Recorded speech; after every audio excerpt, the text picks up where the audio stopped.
Okay, and yeah, I think you're already recording, so we're good. You're good to go. Kurt, yes. Okay. Welcome back. Oh, We're good. All right. Welcome everyone. The April 21st, 2022 Metropolitan Planning Organization Policy Board meeting. First, we will have some explanations from Jessica Mortinger about how the hybrids work. Okay. Thank you, Jessica Mortinger, Transportation Planning Manager. I have a few housekeeping items for this of our first possible hybrid meeting. This meeting is being recorded and broadcast on the city's YouTube channel and cable channel 25. Please remember to mute yourself during the meeting and if you are not speaking, the chat function for this public meeting is disabled and all chats will go directly to the hosts. Unless you are participating in the meeting, please turn off your video. This allows active meeting participants to be seen on screen. You will still be able to hear the meeting when you are participating. Please turn on your video. If you have any trouble, you can send me a chat. The city reserves the right to mute people or turn individual video on and off to minimize distractions during the meeting. And now I'll turn the meeting back over to Chair Courtney Shipley. Thank you so much. And now let's go ahead and let Paul do our roll for us. All right, Carter. Here. Kelly. Here.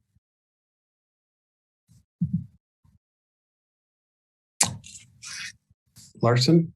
Yeah, here. Messina. Here. Roberts. Here.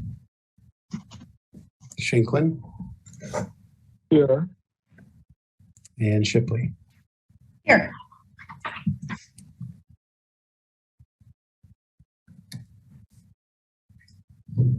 Okay, thank you. Now we will have public comment. Is there any public comment there in the room? There is no one present in person besides myself. And is there anyone online who wants to make public comment? Not seeing anyone. Okay, then let's move on to approve the minutes. We are looking to approve the March 17th, 2022 minutes. Hopefully everyone had the opportunity to check those over. Do we have any motions? Move to approve. This is Commissioner Larson. We're back.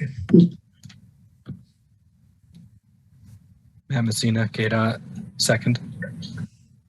Mayor Courtney Shipley, I have a first and a second. Paul, can you call the roll for me? Carter. Yes. Larson. Yes. Messina. Yes. Roberts.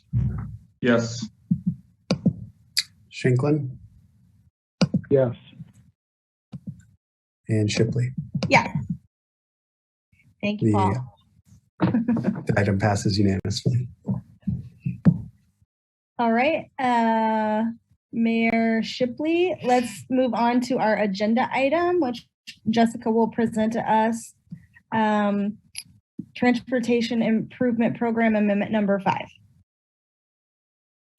Second, yes, Jessica Mortinger. We are going to talk about the TIP Amendment number 5 today. I'm hoping you can see this screen. We held a 15-day public comment period for this TIP amendment that started on March 10th and ended on March 25th. No public comment were received on this amendment. This amendment included the addition of the Kansas Highway 33 project that we just recently amended into Transportation 2040. That was the only new project. All the other changes are revisions, either in cost or timeline to projects already included in the TIP. So I'd be happy to help entertain any questions you may have about this amendment. It's one of our regularly scheduled quarterly amendments to keep projects on track and consistent with implementing our approved Transportation 2040.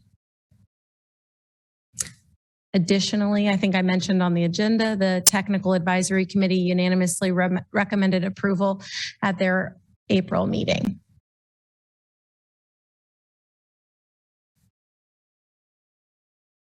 Mayor Courtney Shipley, sorry, I had to on my thing here at my device. I had to switch over. I did have a question about the 27th Street SLT section.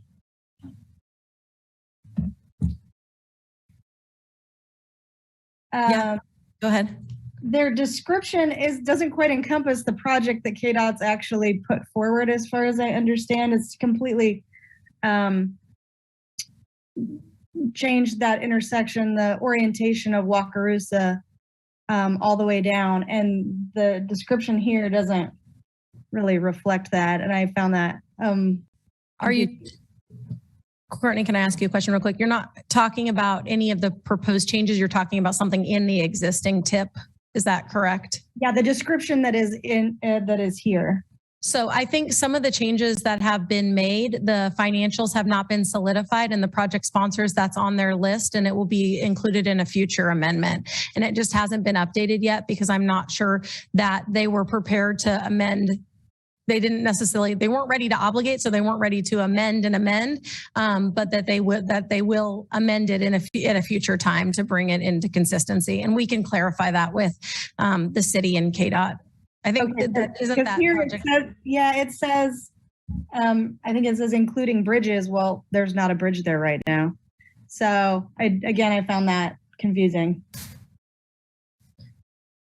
I would be happy to follow up with project sponsor about making sure we're getting ready on Monday to send out a call for amendments for our next amendment 6.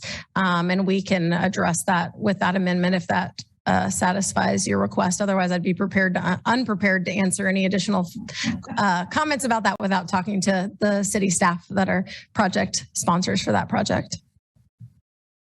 And I might have similar concerns, to be honest, about the SLT K10, which is, I think, just interchange reconstruction, which I think makes it much larger than previously. And whenever staff's been asked about why that would go through at this time, the answer was that KDOT was anticipating development in that area. And I'm not sure why that is something KDOT should be concerned about. Are you speaking about TIP project number 144, which is the South Iowa traffic signal improvement, or the diverging K10 US 40? I think 237 SLT K10 West Leg interchange reconstruction. That's the Ike project that they're talking about. Okay, that's helpful. It includes an interchange, but it also is a reconstruction project. Is that what you're saying? You think the wording of it? Well, when it was brought forward, I think it went through, the version KDOT went through multimodal, and a question that a multimodal commissioner asked was, why are you doing this? There's nothing wrong with that interchange. And KDOT's response was, we were told you wanted to develop here. And so in anticipation of that, this is what we suggest. And I found that interesting.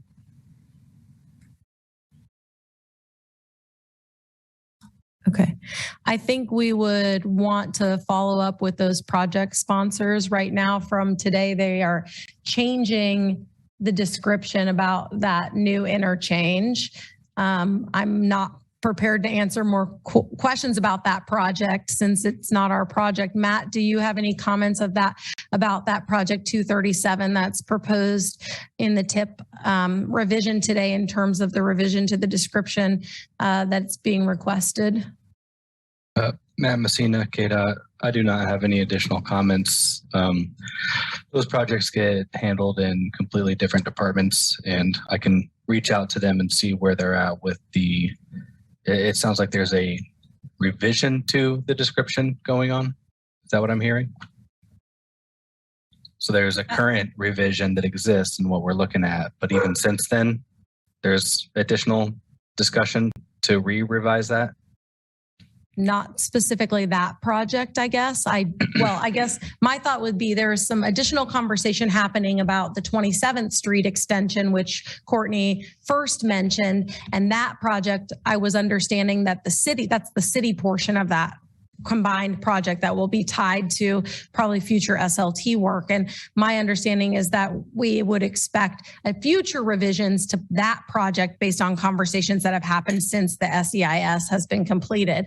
I don't know if the description that has been provided was because that's provided to us by KDOT as project sponsor. I don't know if that was before or after the SEIS. And so we would need to have additional discussion from whether that be beyond KDOT planning then to KDOT project sponsor if there's concern about the language that's included in the revision today and or future conversation about that project. Okay.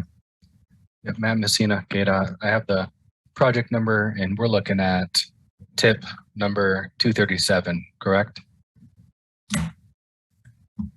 Okay, so what I can do is search who the project manager is and the different bureaus that are attached to this and reach out to them to see if the existing description is accurate. Is that what's being asked?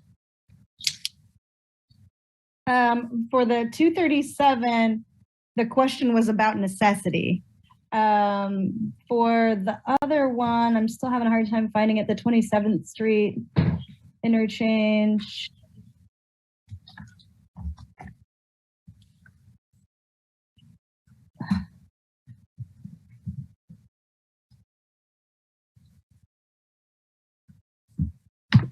I don't know how I could read it earlier and then not find it now. So Sorry, Jessica. what I'm reading in the summary page is project 237, and the second column is the SLT K10 Westlake in Douglas County. Then if you get over to the revision description column, that's where it mentions the Wakarusa and 27th. Oh, okay. So you're seeing it in the same That's why. tip project number, but when you get into the actual tip, that revision isn't there yet, so it might be misleading. So what should I do with that? Jessica, what do you think? Well, I don't know because we're updating. This is the bureaucratic process to program these project scope changes into the TIP based on the planning decisions that are being made in this process as we go through this process. So today, if you're uncomfortable including that project in the amendment, I would say don't hold up the entire amendment if your issue is with that project. And we can do one of two things. But the first thing I would say is we can pull that project from the amendment if that's the consideration you'd like to have. If you'd like to seek additional information, it would be a conversation probably of going back to the MTP in terms of our long-range transportation plan, because that's where we have some of the model work that validates the demand and the conversation around considering interchange considerations of grade separation. Some of the design work that's been done as part of the SEIS, we would need to have that conversation with KDOT in the bigger conversation of the SEIS that they did, which is their environmental impact statement for that project that they've just completed with their final record of decision, which includes that interchange and improvement. That has a lot of rationale for demand. And if you're seeking additional information, we could invite KDOT to come and present about that project and delay this amendment, this specific project's inclusion in this TIP amendment to a future amendment and conversation. This is, again, allows them to obligate the project, but I don't know that it's final authorization. There's additional conversation. This project, again, if you look in the actual TIP listing, is only currently funded for certain parts of the project. So you're approving the change in the description today, but right now this project is only authorized for PE right away and utility only, which means there's no committed funding still for construction. So they would still have to, while they're updating a project description today based on changing conditions to planning, you could also feel you could, depending on how you feel comfortable, approve this amendment today with that change. We could still invite KDOT back to have a conversation with this body. They are going to need another additional amendment to the TIP to program construction money for this project. They still can't construct this project even with the changes that are being requested today. So that's kind of the two options I think you have.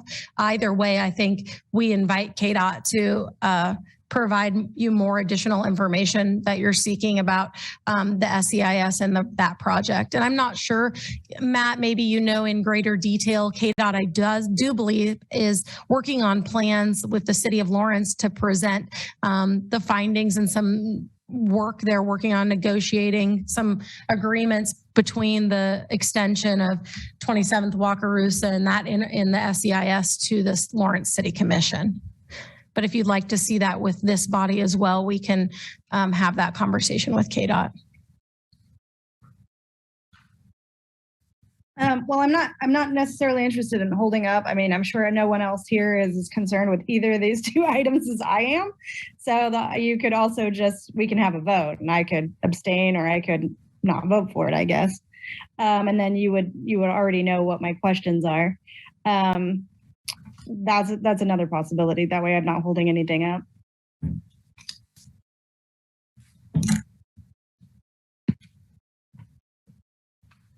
Are there any further questions?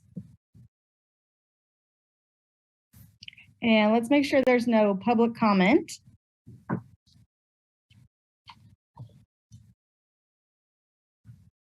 Doesn't look like it. Okay, let's make sure there's no discussion.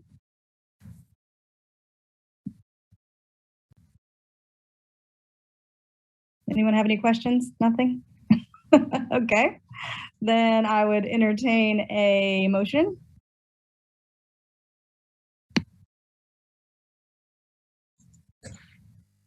This is Commissioner Larson. I move to approve the FFY 2021 to 2024 Transportation Improvement Program, the TIP Amendment number 5.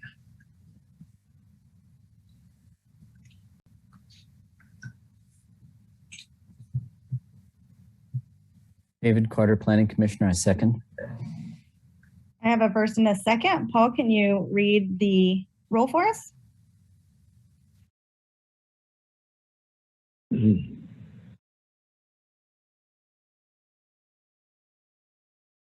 Carter, Yes?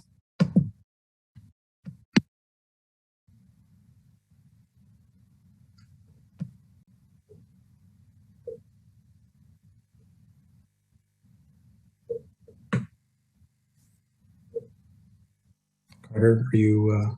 Yeah, Is he your already audio- indicated yes. You must be having some audio issues on your end, Okay. Paul. Okay, must be on my end. There you go. Larson, Yes. Messina, Yes. Roberts, Yes. Shanklin, Yes. Shipley. I'm going to abstain until I get further information. Okay, the motion passes. Thank you, everyone. Let's move on to number 2. Jessica, discussion of the hybrid meeting format. Yes. So we are at a point in the process, although COVID is continuing to be an evolving situation where we are beginning to invite people who wish to attend in person, whether that be public, staff, or committee members back in person. This is a committee where we have a lot of flexibility. Some of you benefit from not traveling in person with travel time saved. And so we would be of the assumption that there's a benefit, just like our TAC meetings, to maintain hybrid into the future at a minimum where their expectation for attendance would be either. I would like to get a feel for, even though you all chose to attend virtually today, if you plan to do that in the future, if that's the way you would like to participate, if you think at a later date you may want to come back in person. Mainly, we don't care. I think we'll plan as staff to set up both options for you. However, we want to set the expectation for the public who do wish to know if the voting members are going to be in person or virtual, so we can set that expectation on the agenda. So I would just like to hear from you, maybe what you prefer, and if that matters for timeline and what's happening. We'd like to hear a little feedback about that.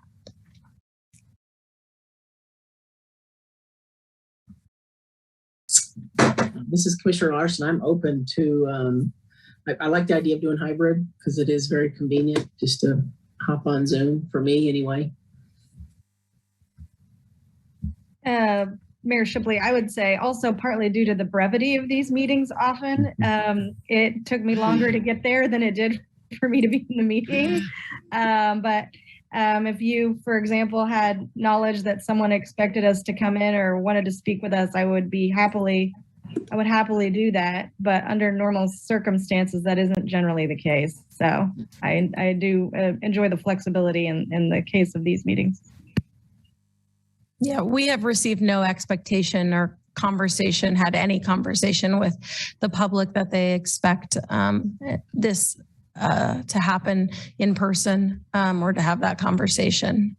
So I think this is more about personal preference, and I do think it expands options for people, saving them time and making it maybe more convenient to have a hybrid option.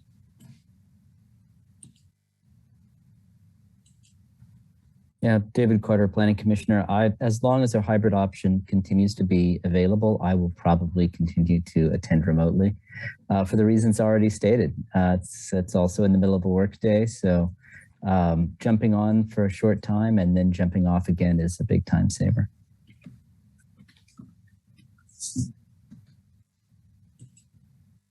Any other comments? Oh, I see. Shanklin. Bryce Shanklin, Planning Commissioner. I hope you can hear me. My preference would be to attend in person if others would attend in person for two reasons. We have very poor internet and I like to be able to talk to people. Having said that, I will probably continue to participate remotely by telephone and hope that the visual works as well.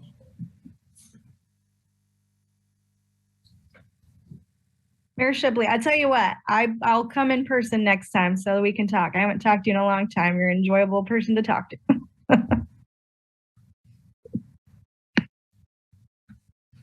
Okay, I think that gives us some clarity, and we will continue to leave a statement on the agenda that this is a hybrid meeting, and we anticipate the majority of the voting members to be participating virtually, but in person is allowed for participants, staff, and the public, if that sounds agreeable.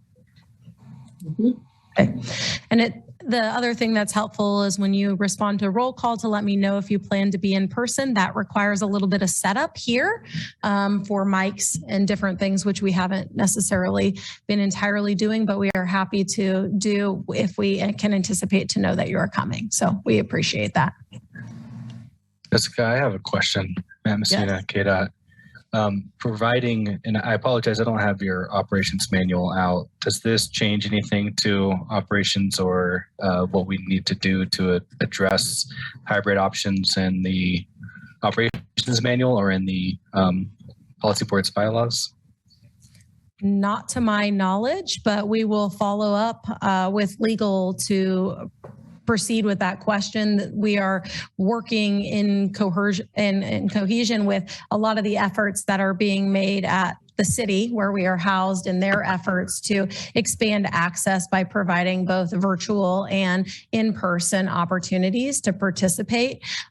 We were unique in the sense, even before COVID, we did allow members with both TAC or MPO policy board to participate by calling in, and we used Zoom before that happened, more on a rare circumstance to get membership and quorum than necessarily as a standard practice, but we were doing that before. So it was not to my knowledge that impacts any of our legal operations, but we will follow up again, or if you know of something, we'd be happy to entertain a conversation if you think there's something specific.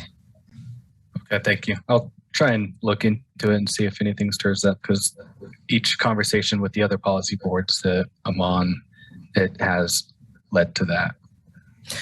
Yeah, and my understanding is staff and membership in person and the opportunity both for public to attend in person and virtual. We're meeting our obligations under Kansas Open Meetings. And as long as we can deliver on the things we've committed to in our agenda, that we are meeting those obligations. All right, thank you. All right. Not sure it necessitates asking for public comment, but let's do it as a matter of formality. I don't see anyone there in the room, and I don't see anyone new. Is there any public comment? Okay.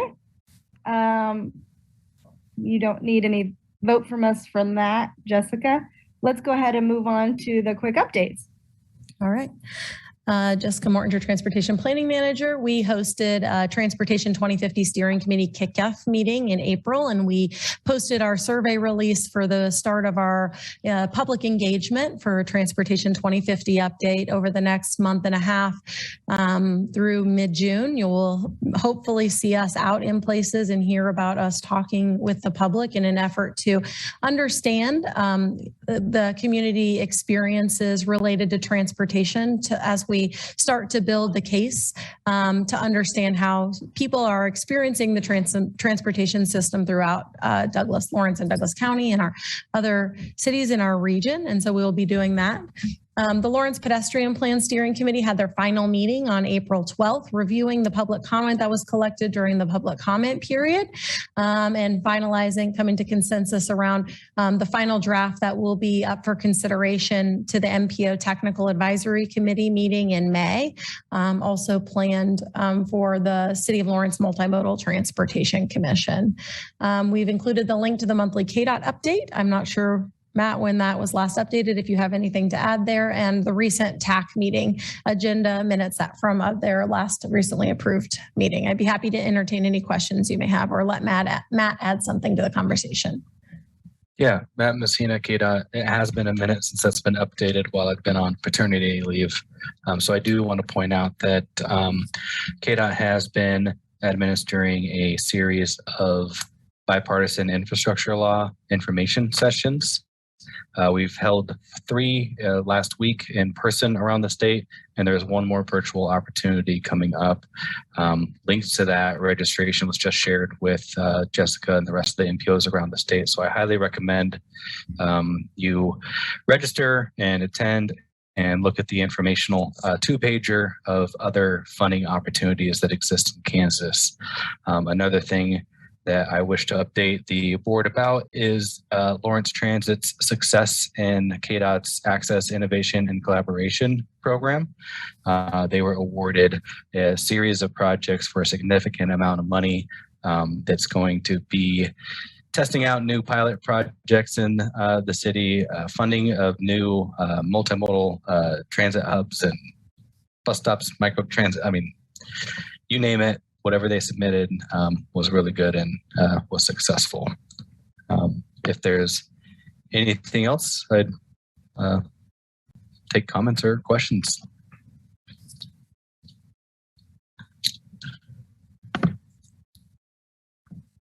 All right, I don't see anyone with questions. Let's let Jessica carry on then. Okay.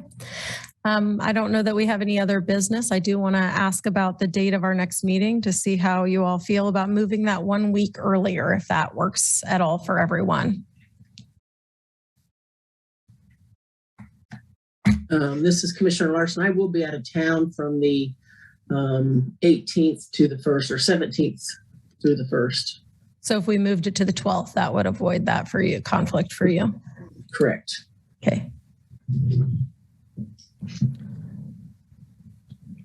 At Messina, KDOT, was the request that it happen on Thursday at the same time slot a week earlier?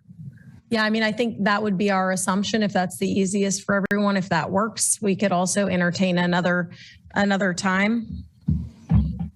I just have a personal conflict, and I was hoping to bring the pedestrian plan, assuming it's ready in that process. So if it doesn't work to move it to May 12th, we can wait until June. likely won't work for me, but I have an alternate that looks to be available.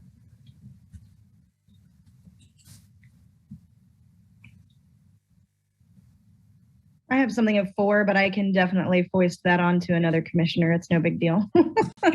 That's a big topic, and I definitely want to use up good time on it. Okay. All right. Well, we will plan on rescheduling, and if we're ready for that time frame, have that then. Otherwise, we will push it a month, but that gives us some options, and we appreciate that. Other than that, I have nothing else for today. Great. Thank you very much. We want to make sure there's no other business. Any other things from commissioners? Not seeing anything? Okay. Well, I guess we will all see you on the 12th. Thanks so much, everybody. Thank you. Thank you.